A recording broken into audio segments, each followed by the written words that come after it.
wife began to scream out another man's name in the middle of the night while you were with her and doing husband and wife stuff. And you just start calling out another man's name. How would you feel about that? Right, exactly. And somehow you believe that the Most High is okay with you changing his name to a name that he never authorized, a fake name, not even a name that was given to him by his disciples, but a name that was assigned to him by pagan sun god worshipers. And you believe that's okay, which means you don't understand your heavenly Father. In fact, you're lying to yourself because you would not want your wife to call you by another man's name, whether in the bedroom or out of the bedroom, anywhere, shape or form. You wouldn't want her to call you by a previous lover's name. See, this right here doesn't really require a whole lot of common sense. A little bit of common sense. Just think about that. He said, "This is my name forever, and I never change." And 1,000 years later, or 2,000 years later, or 1,700 years later, some people rose up and said, "Hey, guess what? We're going to change it." And then those people that happened to change it, they were actually worshipers of the sun, which is, we all know, Lucifer is the sun god through Nimrod, through Baal, right? Through the ancient Egyptians, the pharaohs. They worship the sun, and Lucifer is the sun god, literally. What's his birthday? What's Lucifer's birthday? I'm getting hot. Let me calm down. His birthday is December 25th. December 25th is his birthday. Look it up.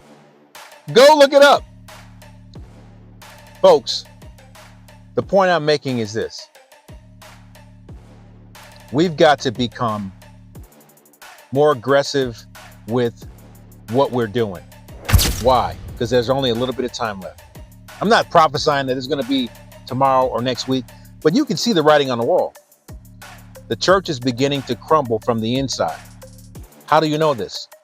You got pastors in Africa that are right now, literally, not figuratively, some are in other parts of the world. They're literally bringing women up and they're putting their mouth on their breast for purification reasons. It's not purification, that's lust. And there are many pastors in America that believe that have seen this type of foolishness and have said nothing. Said nothing at all. Not a drop. And the only reason it continues is because there's no governance in the so-called church. The so-called church is crumbling from the inside because there is no truth seekers. They're not really in love with the truth.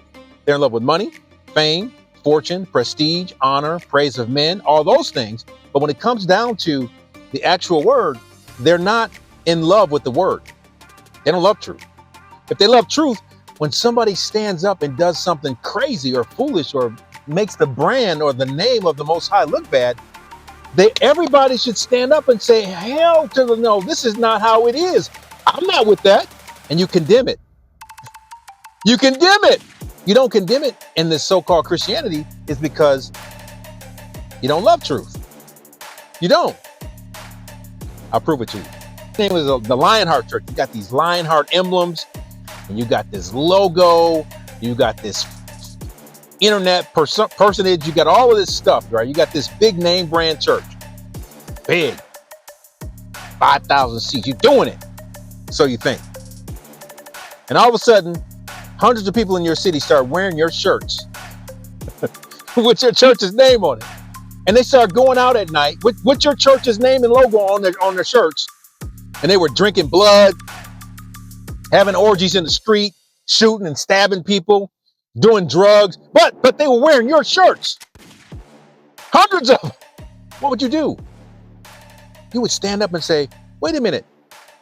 That's not That's not my, that, hey, we're not, because that would bring a reproach upon kingdom, your kingdom. But you don't have the same love for the kingdom of Yah. Because if you did, when something like that happened, when the true kingdom of Yah is offended, you would be offended. Oh, but you get out there and tell the news media, hey, these people that are wearing these Lionheart shirts, these not our people. That's not us. I don't know what's going on. It's somebody else. Maybe it's a church down the street that's competing with us. Come on, man. Listen, all I'm saying is this. This is not hard to understand. You leaders that have no love for the truth, your time is up. Your time is up. It's happening. It's happening in real time. The stuff that's happening in the church, people flying in on cables, Disney wires, the gimmicks, the schemes, the sex scandals. Oh, it's reaching. It's going to reach this year. The cup is going to fill all the way up. And the real will be seen, evident, because what is false is going to flake and break.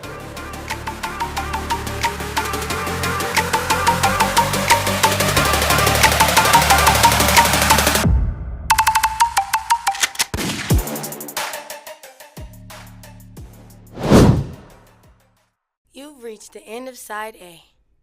Please enter Side B.